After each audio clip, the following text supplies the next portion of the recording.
Very well. Today, I want to discuss a very fundamental yet often underappreciated aspect of public health, which are social determinants. While we do commonly associate health with medical care and individual choices, there is a growing body of research, including the works of Wilkinson and Marmot in 2003 specifically, curiously the year I was born in, and the Healthy People in 2020 framework, which demonstrates that our well being is not only shaped largely by these factors that we just mentioned, but also by the social, economic, and environmental conditions in which we live. Now, if we understand these determinants, we can reduce health disparities and foster equitable opportunities for all individuals to lead healthy lives in a very broad aspect, right?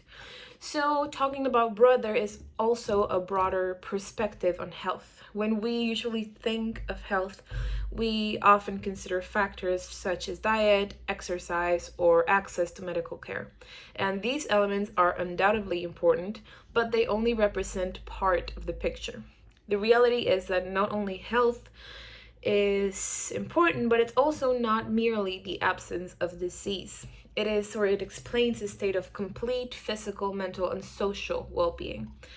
This means that external factors, where we live, our financial stability, our education, and mostly the social networks that are around us, are just as crucial in determining our health outcomes and the decisions that we make on an individual level. Now, Wilkinson and Marmot, the 2003 reference, emphasized that health inequities they don't only arise because of a personal lifestyle choice, but also due to the underlying social conditions that shape these choices. For instance, a person that is experiencing a chronic financial instability may struggle to afford nutritious food or healthcare services, regardless of their awareness of social habits. Similarly, someone that lives in a dangerous neighborhood may lack safe spaces for exercise, which can contribute to long-term health issues such as obesity and cardiovascular disease. There are key determinants of health socially, and the Healthy People 2020 framework categorizes these social determinants of health into 5 broad areas, each of which play a critical role in shaping well-being. So we can talk about these 5 networks. I will be mentioning them and then we can go deeper into each one. There's economic stability, there's education, social and community context, health and healthcare, and neighborhood and built environment. So that makes 5. Talking about economic stability, we refer to employment, income level, financial security, and access to the resources, which all contribute to a person's ability to maintain good health. Individuals with low incomes may struggle to even afford healthcare to begin with, nutritious food, and stable housing, all of which are crucial for health maintenance. Now, financial stress also contributes to mental health issues, which increase the risk of anxiety and depression, which can be underlying conditions for much more severe problems. If we talk about education, we can talk about how higher educational attainment is strongly linked to better health outcomes. Education provides individuals with greater opportunities for employment, health literacy, and informed decision making. Those with higher levels of education, then they do tend to have longer life expectancies and lower rates of chronic diseases. Firstly, because we know about prevention, and secondly, because we know how to obtain it. Now, talking about social and community context, the relationships and networks we form throughout our lives do impact our mental health and our physical health as well. Strong social support systems are associated strongly with reduced stress levels, lower risks of mental illnesses, and increased longevity. So, conversely, social isolation and discrimination can and will lead to poor health outcomes. Health and health care. Access to quality healthcare services is fundamental to disease prevention and treatment. However, barriers such as lack of insurance, transportation difficulties, and financial constraints prevent many individuals from receiving the care that they need. Disparities in healthcare access lead to preventable conditions worsening over time. Finally, neighborhood and built environment. The places we live in, the places we work and spend our time affect our health in profound ways. Safe housing, clean air and water, access to parks, and exposure to green spaces all contribute to overall well being. On the other hand, individuals living in neighborhoods with higher crime rates or poor infrastructure face greater health risks. And this is only talking about the place that we live in, but if we mention also the places that we work in, we can notice that a lot of people are extremely overexposed to different health factors or risk factors that can get them to develop a chronic disease. Finally, we can mention, apart from these 5 determinants, the real world implications. We can consider a few examples of them. Single mothers that work multiple jobs to make ends meet. This means limited time to cook healthy meals, limited access to fresh food in the neighborhood, no house insurance, having to take children to different places other than school so that they can work. In this case, health is not just a matter of a simple personal choice, but it is deeply influenced by a socioeconomic status. The role of individual and collective action is very important. While systemic changes are necessary to make this happen, individuals, we also have a role to play in advocating for better social conditions. Usually, we do tend to take off responsibility on ourselves, saying that this is a problem that needs to be addressed by a larger company or a larger body of employment, or just larger someone who is bigger than us.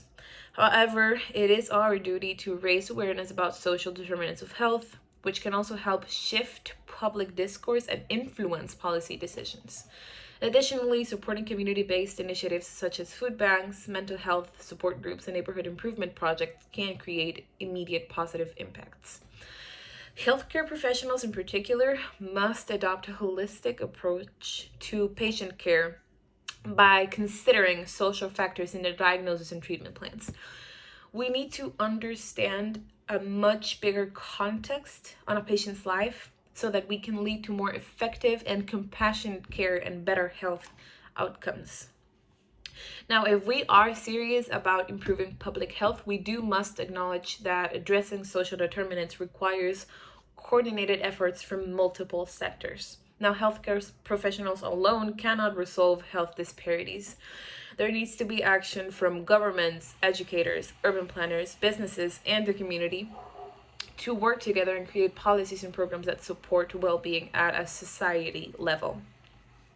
If we talk about economic policies, there needs to be an implement of a fair wage, expanding access to job training programs, and improving financial security for vulnerable populations can and will help reduce health disparities. We need to talk about educational reforms. If we invest in early childhood education, we can improve school environments and you integrate health education into a curriculum, which can lead to long-term health improvements and avoidance of disease. Strengthening social and community networks. If we encourage the community to reduce discrimination and to support mental health services, we can and will enhance social support system and improve individual well-being. If we expand a healthcare access, universal healthcare coverage, mobile clinics, and community-based healthcare initiatives can ensure that all individuals receive the medical attention that they need. And finally, if we improve neighborhoods and build environments, policies that promote clean air, green spaces, and safe public areas can and will enhance physical activity and reduce exposure to harmful environmental factors. So finally, if we take a much more global perspective on social determinants of health aren't just a national issue, but a global one. Countries all around the world, and I would dare say all countries around the world, face significant health inequities due to such economic disparities, access to healthcare, and varying social policies. For instance, the World Health Organization has identified that low-income countries do experience higher rates of infectious diseases due to inadequate sanitation, lack of healthcare infrastructure, and economic stability. However, even within high-income nations, stark differences exist between different socioeconomic groups, illustrating that social determinants of health are a universal concern. Governments and international organizations must work together to address these challenges, focusing on sustainable development, education, and economic policies that do promote global health equity.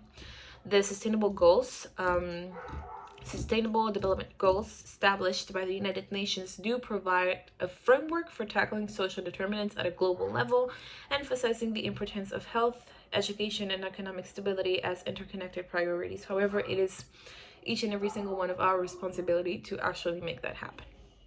So, in conclusion, health is not only determined solely by medical care or individual choices, it is deeply and strongly shaped by the social conditions in which we live in. As emphasized by Wilkinson and Marmot in 2003 and the Healthy People in 2020 framework, economic stability, education, social networks, healthcare access, and living environments all contribute to overall well being. If we are able to reduce health disparities and improve public health, we must adopt a multi-sectoral approach that addresses these social determinants through policy changes, community engagement, and individual advocacy. By acknowledging and addressing these underlying factors, we can create healthier societies where all individuals, regardless of their background, have the opportunity to live long and fulfilling lives. That will be all. Thank you for your time.